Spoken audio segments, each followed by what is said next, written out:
ሰላም እንዴት ናችሁ? እስኪ እነዚህን እንግሊዘኞች ላስተምራችሁ። ወርድ ሚኒንግ፣ ኮሚኒኬቲቭ ላንጉጅ እና ፕሮናንሲዬሽን ማለት ነው። ኦኬ ይሄ ቃል ፕሮናንስ ሲደረግ ወይንም ሲነበብ ሹት ነው።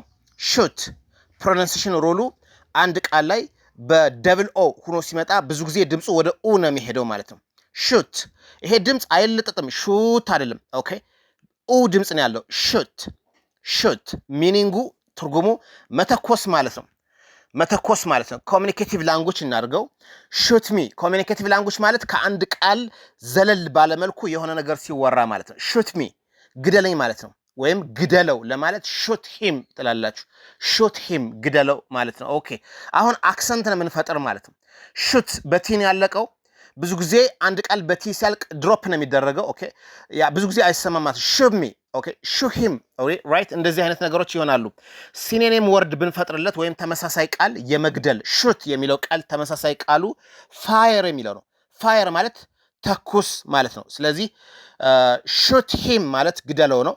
ፋየር ልክ እንደዚህም ይባላል። Shoot me. Shoot you.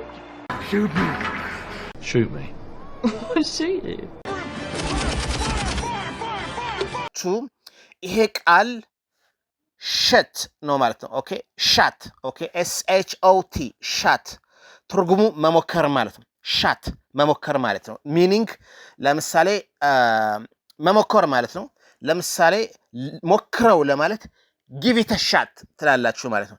ጊቭ ኢት ሻት። ስለዚህ ይሄ ፕሮናንስ ሲደረግ ሻት ነው። ኦልራይት ለምሳሌ እንደዚህ አይነት ንግግር ቢሆን ሌትስ ጊቭ ኢት ሻት ኦኬ እንሞክረው ማለት ነው። ሌትስ ጊቭ ኢት ሻት እንሞክረው ማለት ነው።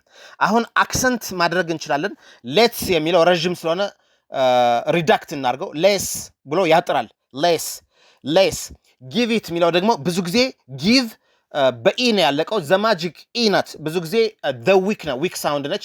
ሽዋ ሳውንድ ስለሆነች ብዙ ጊዜ ትደበቃለች ማለት ነው። አትሰማም።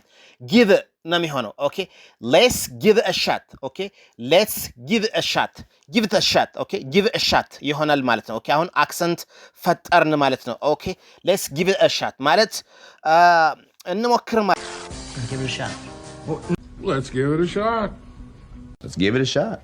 ይሄ ቃል ሸት፣ ይሄኛው ደግሞ ፕሮናንስ ሲደረግ ሸት ነው። ኦኬ ሸት ትርጉሙ መዝጋት ማለት ነው። ኦኬ ሴንቴንስ ኤግዛምፕል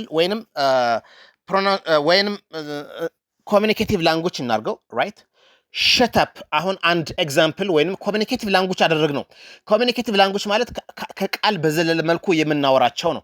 ለምሳሌ ሸት ካለ አንድ ሰው ምንም ቋንቋ አላወራም፣ የሆነ ቃል ነው የወረወረው ማለት ነው። ኦኬ ሸት አፕ ሲል ግን ከቃል ዘለል ብሏል። ኮሚኒኬቲቭ ላንጉጅ ይሆናል። ሸት አፕ ማለት ትርጉሙ ዝጋ ማለት ነው። ሸት አፕ ኦኬ አሁን ሸት አፕ አክሰንት እንፍጠርለት። ሸት በቲን ያለቀው አፕ ሲል ደግሞ በዩ ቫወል ስለጀመረ ሁለቱን አዳቅለን አክሰንት በአር ድምፅ ይወራል። ሸራፕ ኦኬ ዝጋ ማለት ነው። ሸራፕ ይሆናል ማለት ነው። ኦኬ አክሰንት ስንፈጥር ሪዲዩስ የሚደረጉ ድምጾች ካሉ፣ ፎርም የሚደረጉ ድምጾች ካሉ እነሱን ድምፁን መቀየር፣ ሪዲዩስ ማድረግ፣ እነዚህ ነገሮች ወደ አክሰንት ይሄዳሉ ማለት ነው። ስለዚህ ሸራፕ ማለት ዝጋ ማለት ሸራፕ